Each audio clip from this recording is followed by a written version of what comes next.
À l'approche de la sortie du film Astérix et Obélix, l'Empire du Milieu, la chroniqueuse culture de Quotidien Ambre Chalumeau consacre ce mardi 24 janvier une soirée aux célèbres Gaulois sur TMC.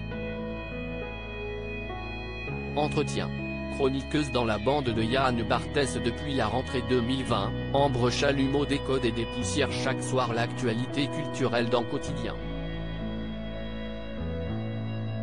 Comme d'autres visages du talk-show de TMC avant elle, la journaliste de 25 ans va à son tour orchestrer une version XXL et en prime time de sa pastille quotidienne. Ce mardi 24 janvier, une semaine avant la sortie en salle du film L'Empire du Milieu de Guillaume Canet, Ambre Chalumeau va en effet proposer une soirée spéciale autour des plus célèbres des Gaulois que sont Astérix et Obélix. Entretien. On va tenter de comprendre le phénomène Astérix après plusieurs de vos collègues de Quotidien, à votre tour d'avoir droit aux faveurs du prime time. Oui, c'était une envie commune avec les producteurs de l'émission. Si estime ma 3e saison dans Quotidien, on attendait que je fasse mes armes sur ma chronique pour tenter un format long. Et puis il fallait aussi la bonne occasion. À quoi va ressembler cette soirée spéciale Astérix et Obélix? En se plongeant dans les archives d'Astérix, on a réalisé qu'il y avait un sujet passionnant à faire en longueur, en reprenant la mécanique de ma chronique dans Quotidien. À savoir montrer des archives, faire des passerelles entre les époques, s'amuser avec le passé. Que verra-t-on dans ce documentaire? On a pu suivre l'équipe du film Astérix et Obélix, l'Empire du Milieu, et on va soulever le capot d'un tel long métrage. Une grande partie du documentaire est consacrée au phénomène Astérix, à ses origines et à son héritage, qu'on va tenter de comprendre grâce à des experts, de nombreuses interviews et en se plongeant dans les archives. Et il y a beaucoup à dire. On passe de l'aspect enfantin au discours bien plus intellectuel. Si est-il un sujet patrimonial que l'on va traiter avec les mêmes rouages que n'importe quelle autre œuvre littéraire. Si est-il Marc Boger qui m'a mis en contact avec les producteurs de Quotidien. Vous-même, êtes-vous une fan des irréductibles Gaulois? Oui, notamment des 12 travaux d'Astérix. Mon père est un fan de BD et il m'a très vite mis entre les mains des Franquin, des Gottlieb et des Goscinny. Cet humour me parle beaucoup. Si est-il un rire intelligent mais ni snob ni excluant, avec plein de références cachées à l'actualité et à l'art. Quel a été votre parcours avant votre arrivée dans Quotidien à la rentrée 2020?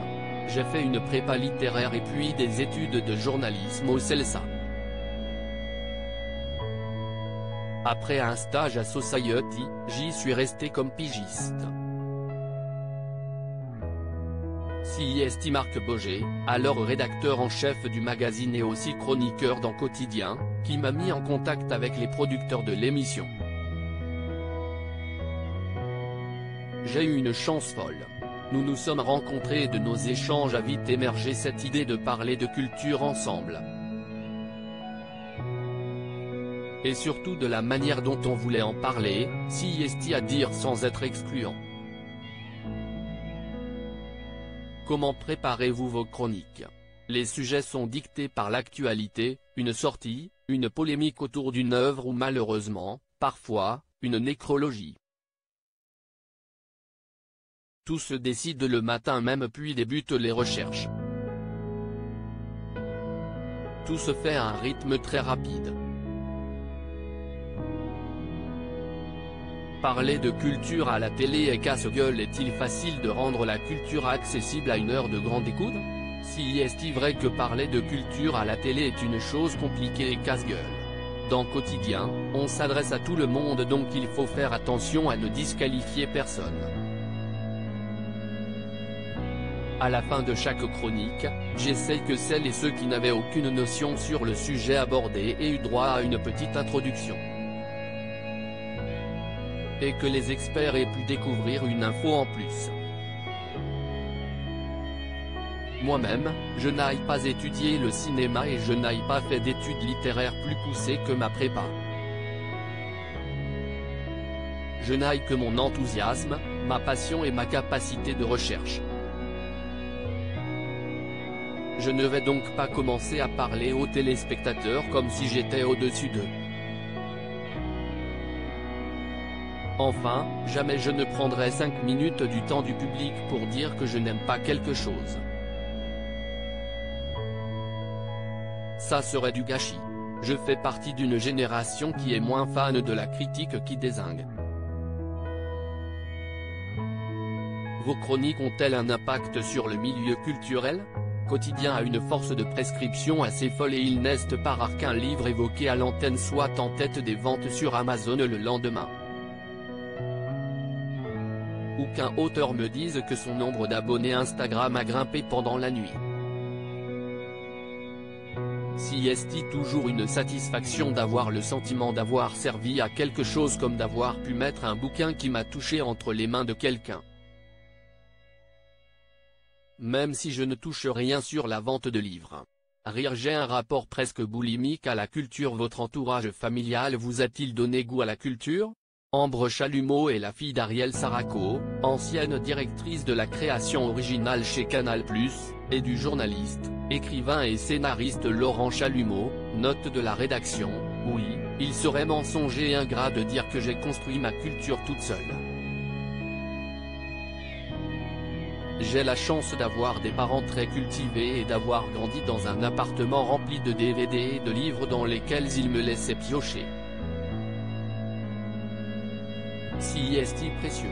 J'ai un rapport presque boulimique à la culture, même si j'ai moins le temps depuis que je suis dans la vie active.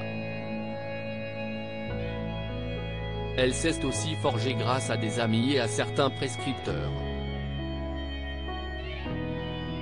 Pour moi, la seule chose qui sépare qui que ce soit d'un grand classique, si est-il la manière de lui présenter. J'ai eu cette chance et j'essaye de le faire à mon tour. Avez-vous d'autres projets de prime time? Rien n'est pour l'heure prévu, mais j'ai très envie de retenter l'aventure. Il faut juste attendre la bonne actualité. À lire aussi Ambre Chalumeau, Quotidien, on adore la nouvelle chroniqueuse de Yann Barthès et on vous dit pourquoi.